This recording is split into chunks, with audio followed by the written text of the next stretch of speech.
How you do anything is how you do everything. Are you worthy? Honestly, do you feel the self-worth in here? Do you know it in here? Are you practicing it daily? Because if you are like most, and especially at times in my life, then you don't necessarily feel it. You might know it intellectually, might know it up here, but you don't feel it in here. Or maybe you think you know it, but then the feeling is so powerful, then you start judging and start questioning yourself. And then what happens to your self-worth? Well, here's something that's very interesting. Self-worth comes from yourself.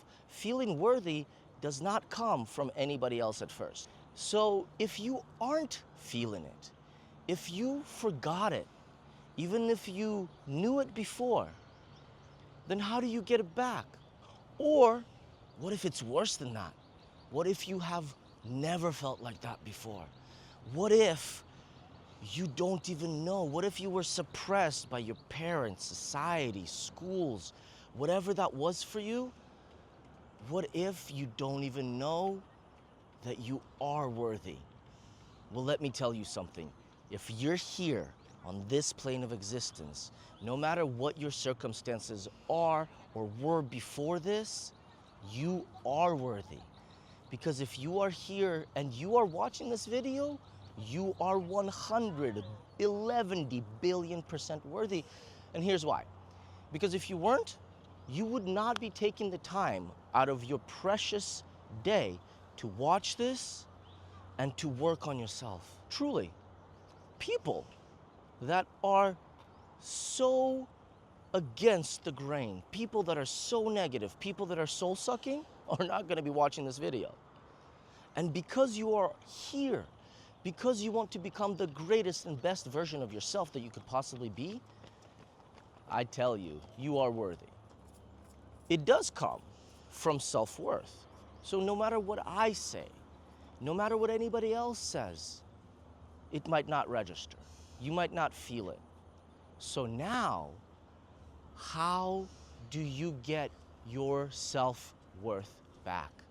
And this is exactly the exact system that you can use at any time to get it back. The first is decide what it is that you truly want to do and create. You gotta have that vision. And it doesn't have to be big at all.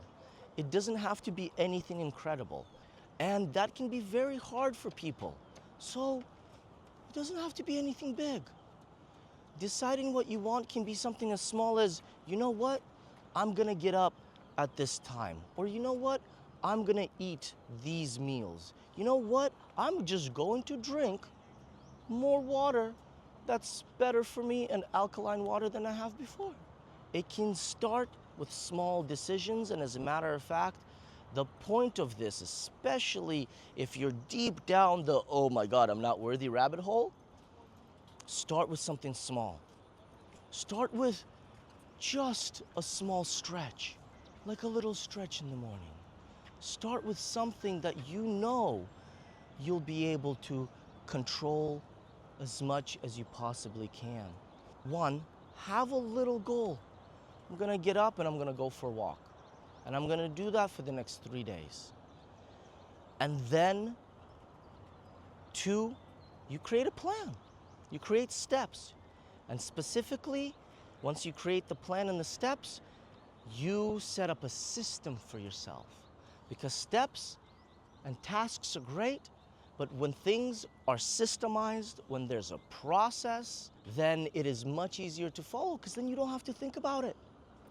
You don't have to feel it. You don't have to get up in the morning and actually feel like working out, feel like training. You can get up in the morning, feel like crap, have a headache like me today, and still, just because it's a system, you are gonna do the thing no matter what. And the third thing is, do the work. Do the hard things. Do the work. Whatever it is that you set for yourself, no matter how small, especially if it's small. See, most people think, oh, it's something small. It's not a big deal. No. How you do anything is how you do everything. How you wash the dishes, how you treat yourself, how you get up in the morning, how you think, that will affect the big things for sure. Because if you can't do the little things for yourself, how are you going to do the big things? So start with a plan, have it be something small, something controllable. Start with a vision, have it be something small, something controllable. Make a plan. That plan flows into a system. And then do the work. That's it. 3 simple steps. Now, they're simple, but that doesn't make them easy. Take a deep breath. Let this sink in. Let it assimilate. And then realize that self-worth comes from doing the work. Specifically, doing the things you say you are going to do. Because there's 3 things that pay attention whenever you promise or whenever you say you're going to do something. 3 entities. The first, you make a promise to yourself. The second is anybody that you're actually promising it to. If you say, hey, I'm going to work out, or I'm going to do this, I'm going to do this, and you shared that information with somebody else, you already made a promise to that human as well. And the third is the source, the universe, Allah, God, whatever. Because you did make a promise. So even if it's small and you break the small promises, then why is universe going to give you big things? It won't. So start with something small, start with something controllable, and do it daily until it becomes a habit. And when you do it every single day, no matter what, no matter the weather, no matter how you feel, you are going to realize that you're pushing and breaking through yourself. And when that happens, you get your self-worth back because you're doing the things you said you're gonna do, not anybody else. You're keeping up your own word, not because of anything negative, but because that is the human that you are. That is the person that you are. Thank you for watching. I've helped thousands of people discover their life's true purpose and live their dreams. And now I do that with CEOs and founders. This is Nikita. Let's go.